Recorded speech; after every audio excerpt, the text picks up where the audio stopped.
Ponciá Vivêncio, nome dado a esta obra, é um romance da escritora Conceição Evaristo, uma das principais vozes da literatura negra brasileira.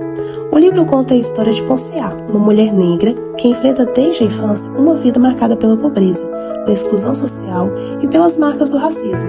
Ela é filha de ex-escravizados e carrega, mesmo sem saber, as dores e memórias do passado da sua família e do povo negro no Brasil. A narrativa mostra como a vida dela é cheia de perdas, solidão e busca por identidade. A história não é contada de forma linear. Ela vai e volta no tempo, o que faz a gente sentir ainda mais os impactos das memórias e dos traumas que a personagem vive. Um ponto muito importante é o jeito como Conceição escreve. Ela usa uma linguagem poética, cheia de sentimento, e propõe uma ideia chamada escrevivência, que é escrever a partir da própria vivência, especialmente da experiência de mulheres negras. Isso faz com que a obra tenha um tom muitíssimo verdadeiro e forte, porque nasce de uma realidade vivida, não só inventada. Através dos personagens, a autora mostra como o racismo no Brasil não acabou com a escravidão. Ele continua presente nas desigualdades, na falta de oportunidades, na desvalorização das pessoas negras, mas, ao mesmo tempo, o livro também mostra a resistência, a força e a importância da memória e da ancestralidade na construção da identidade. Ponciá Vivência é uma obra fundamental porque traz uma visão que durante muito tempo foi apagada da nossa literatura, a da mulher negra, pobre, periférica, com dores, mas também com a sua beleza e a sua luta. Conceição Evaristo usa a literatura como um jeito de resistir, de denunciar e dar a voz a quem foi silenciada algum dia por séculos. Relacionar a história de Conceição Evaristo com a realidade das pessoas negras hoje no Brasil é de suma importância para a gente entender o porquê a obra dela, como Ponciá Vivêncio, é tão forte e tão atual. Conceição nasceu em Belo Horizonte, numa comunidade pobre, e desde muito nova já enfrentou várias dificuldades. Por ser mulher, negra e de origem humilde, ela teve que lutar muito para conseguir estudar. Trabalhou como empregada doméstica enquanto fazia os estudos e só entrou na faculdade depois de muitos anos de esforço. A vida dela é um exemplo claro de resistência e de superação. E essa é uma realidade que ainda atinge muitas pessoas negras no Brasil. Mesmo com algumas melhorias e leis que tentam mudar este cenário, a população negra continua sendo a que mais sofre com a desigualdade. Falta acesso à boa educação, a oportunidade de emprego, tem muita violência, principalmente da polícia, e o racismo continua presente em várias áreas da sociedade. E quando falamos das mulheres negras, a situação é ainda mais difícil. Elas enfrentam preconceito por serem mulheres e por serem negras, e muitas vezes têm que trabalhar o dobro para conseguir metade. O que a Conceição fez com a sua escrita é transformar essas vivências em literatura, a famosa escrevivência, marca da autora. Ela não romantiza o sofrimento, mas também não deixa de mostrar a força do povo negro. Ela dá voz a histórias que foram ignoradas por muito tempo e mostra que o racismo não é coisa do passado. Ele ainda está muito presente. Tudo que ela viveu e escreve, a pobreza, a exclusão, a busca por respeito, a conexão com os antepassados, ainda faz parte da vida de muita gente negra do Brasil. Por isso, a história dela é tão inspiradora. Mostra que, apesar dos obstáculos, é possível resistir e transformar a dor em arte, em força, em denúncia. Conceição Evaristo não escreve só sobre ela mesma. Ela escreve sobre um povo. Sua vida e sua obra representam milhões de pessoas negras que seguem lutando por respeito, por espaço e por justiça em um país que ainda carrega marcas profundas do racismo. Meu nome é Valdete da Silva Gonçalves, 69 anos. E qual foi a profissão da senhora? Professora. E ultimamente agora estou aposentada. Aposentei no ano 2010.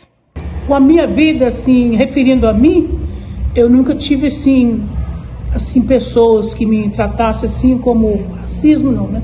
Eu trabalhei 25 anos em escola, hoje, ultimamente, estou aposentada, né? Eu aposentei em 2010, mas a minha falecida mãe, ela ficou sem os pais muito cedo, sabe? Morreu o pai, depois morreu a mãe, e ela foi criada nas casas dos outros. Então, ela sempre contava para nós, ela falava sobre o racismo. ela falava pra gente que a casa que ela trabalhava, em algumas casas, ela era muito judiada, entendeu? Era judiada, e às vezes ela trabalhou em casa que até fome ela passava, que ela trabalhava muito. Quando chegava durante a noite, ela estava fraca, não podia tomar nem um cafezinho. E ela, uma vez, ela chegou a trabalhar no Rio de Janeiro. Quando ela chegou para trabalhar no Rio de Janeiro, a dona da casa era uma mulher muito boa, o homem tratava ela muito bem, também era carinhoso com ela, mas a dona da casa tinha uma irmã que tinha ciúme da minha falecida mãe, por causa da irmã tratar bem. Aí a minha mãe ia fazer comida, ia cozinhar. Aí essa moça, passando um tempo, essa moça ia, quando minha mãe saía, colocava muito sal no feijão, sendo que minha mãe cozinhava muito bem, sabe? Aí o homem começou a reclamar, mas a mulher. Mas aí a mulher falou, não é impossível, essa menina cozinhava tão bem, agora o feijão está ficando salgado. Aí quando foi um dia, o homem foi e vigiou sem a cunhada ver, entendeu? Aí o homem viu quando a moça foi lá na saleira, pegou bastante sal, colocou no feijão. Ele foi, chamou a atenção da cunhada, falou assim, agora eu descobri que o nome da minha mãe é Mercedes Maria da Silva. Descobri que Mercedes não está fazendo isso. Quem está colocando sal no feijão é você. Aí a moça foi e falou assim, tem que mandar essa criolinha embora, porque aqui nessa casa não pode trabalhar pessoas de cor como ela. Aí minha mãe ouvindo tudo, sabe? Minha mãe não tinha para onde ir, porque estava na casa dos outros, né, longe dos parentes. Minha mãe foi e reclamou para uma vizinha que morava perto. A vizinha foi muito legal com ela, pegou ela, levou para casa, a vizinha levou ela para lá. Minha mãe ficou muito tempo lá, essa vizinha fazia de tudo para ela. E lá minha mãe ficou, deve ter ficado mais ou menos mais de um ano morando na casa dessa mulher, até voltar para o Espírito Santo. Aí voltou para o Espírito Santo de novo e foi viver com a família. E depois foi morar na casa de um tio dela, e na casa do tio dela ficou até se casar. Mas ela reclamava que ela teve assim, foi maltratada por muitas pessoas. Sobre a família, eu sei da minha mãe. Tia Valdete, que triste, né, essa realidade que a gente vive, que até hoje, tipo assim, no mundo tão atual, com tantas coisas que a gente vê hoje na internet, essas coisas assim, contra o racismo, mesmo assim a gente vê ainda situações, né, tipo assim, lamentáveis, né? E sobre também o seu trabalho na escola, durante a sua vida profissional, a senhora presenciou algum momento de racismo, algum bullying, assim, que a senhora poderia nos contar também? Sim, presenciei sim, porque eu trabalhei 26 anos, né? Trabalhei em escola da roça, eu trabalho na zona rural. Eu devo ter trabalhado mais ou menos uns 22 anos, por aí afora. Mas aí com a professora, não sei se tinha respeitava, né? Mas com os meus alunos, às vezes tinha muitos da minha cor, né? E os meus alunos sempre chegavam perto de mim, alguns falavam assim, tia, chamavam de tia.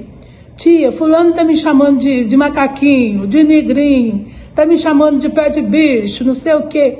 Aí outro chegava e falava assim. Aí era muito assim, confusão, né?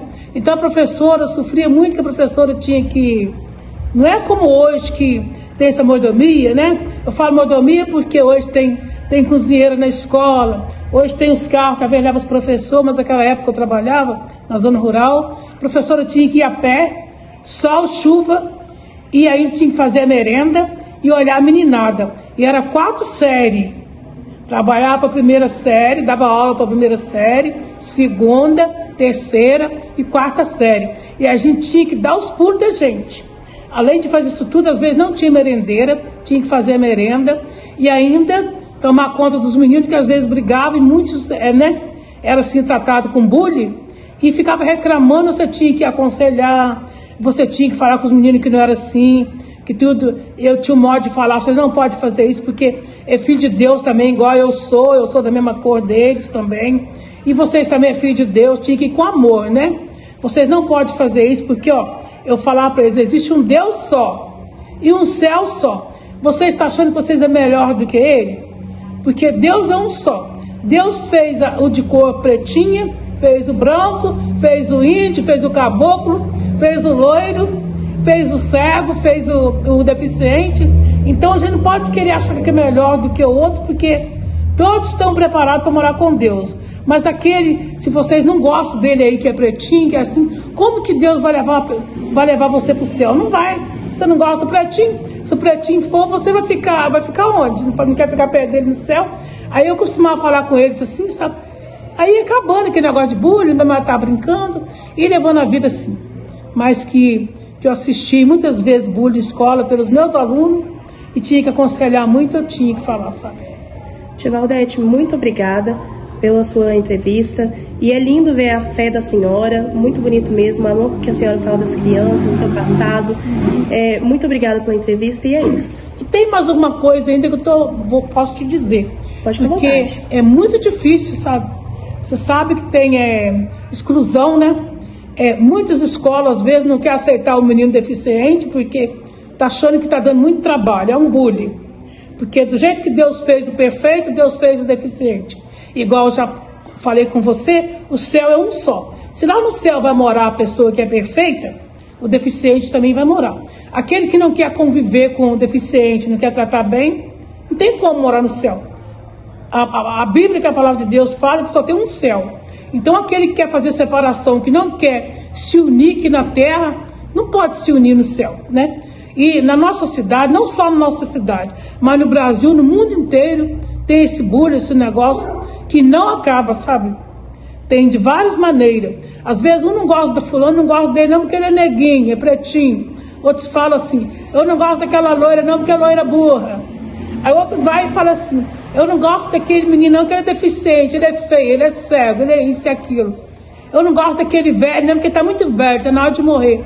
Isso tudo é uma coisa muito séria, né? Que a pessoa tem que ver que não pode fazer esse tipo de coisa. Mas é muito difícil poder acabar, sabe? Então o que nós temos que fazer, né?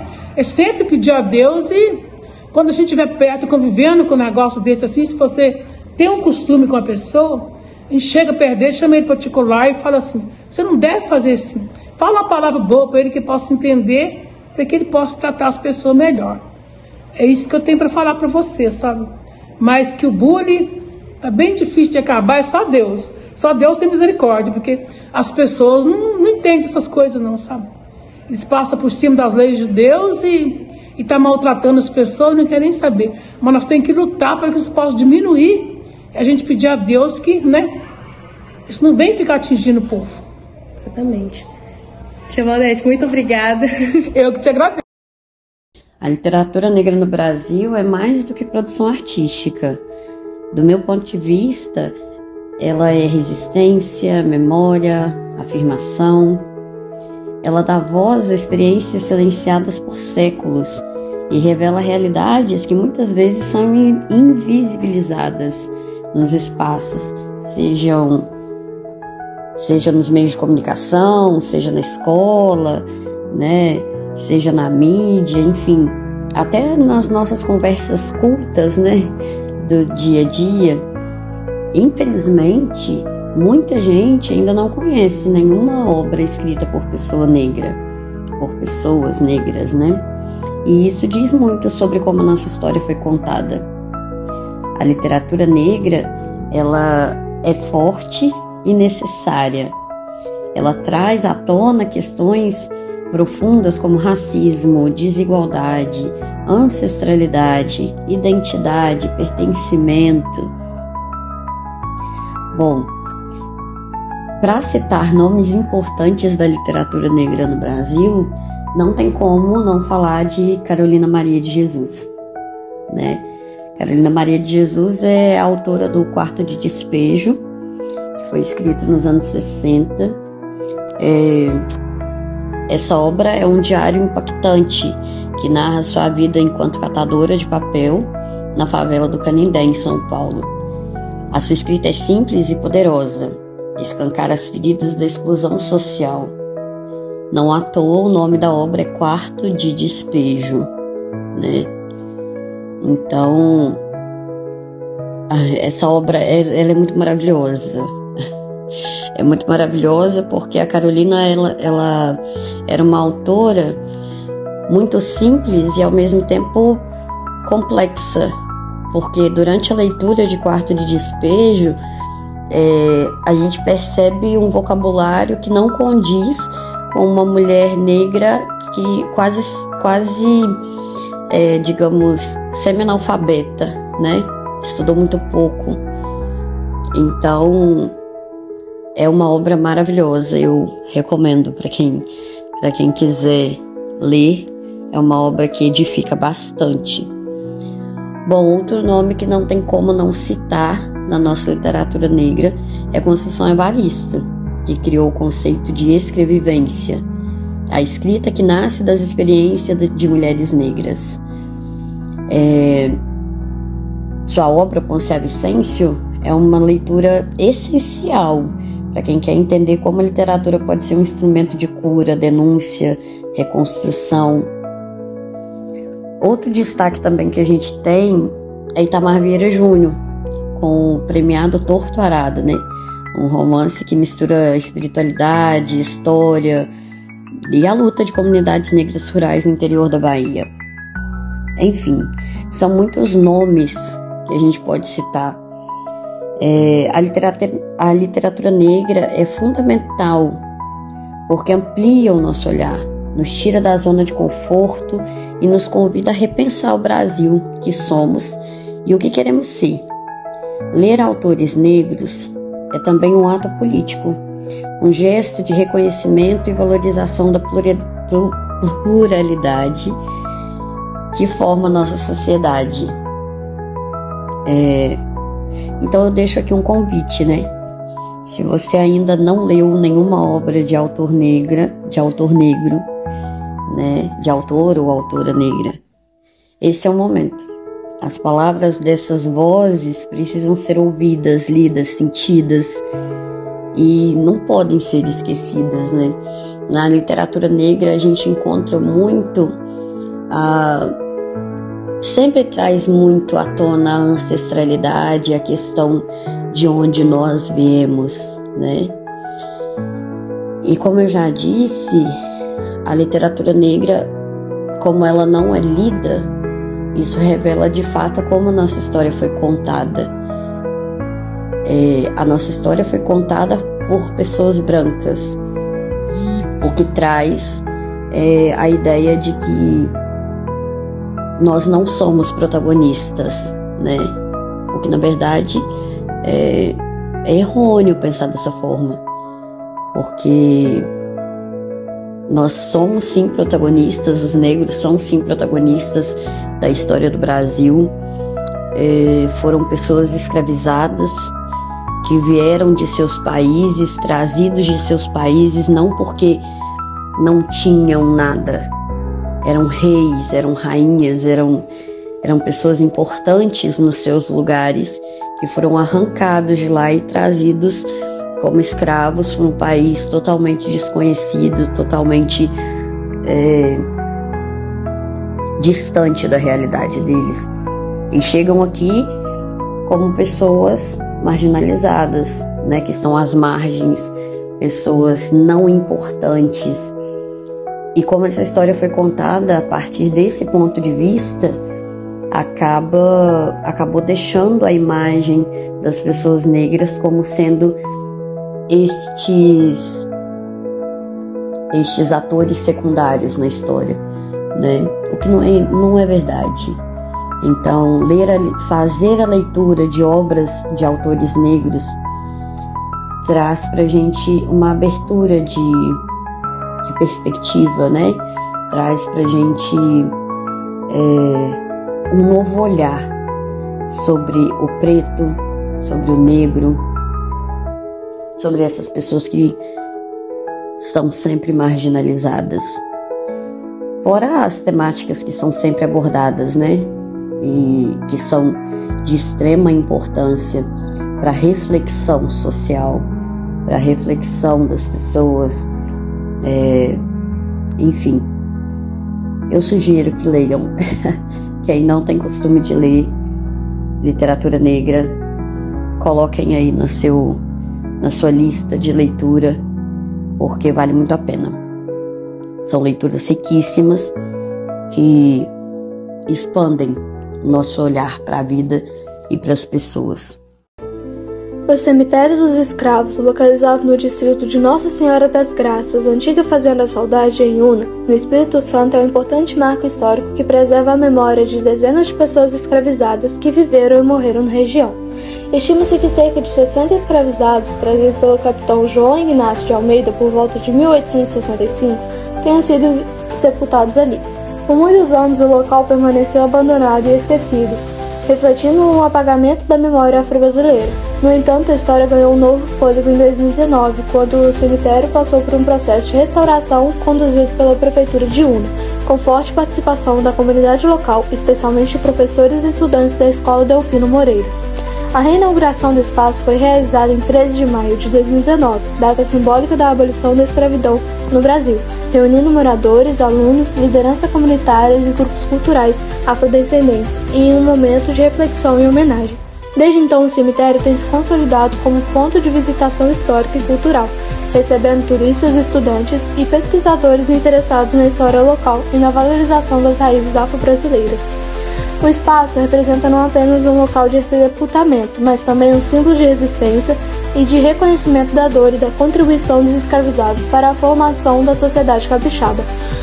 A visita ao cemitério proporciona uma experiência de conexão com o passado e reforça a importância de preservação de memória da dignidade humana e da luta contra o racismo. Atualmente, o local integra roteiros educativos e turísticos da região e é palco, especialmente no dia 13 de maio, de homenagens e atividades culturais voltadas para o resgate da identidade negra e a valorização da história dos que ali repousam.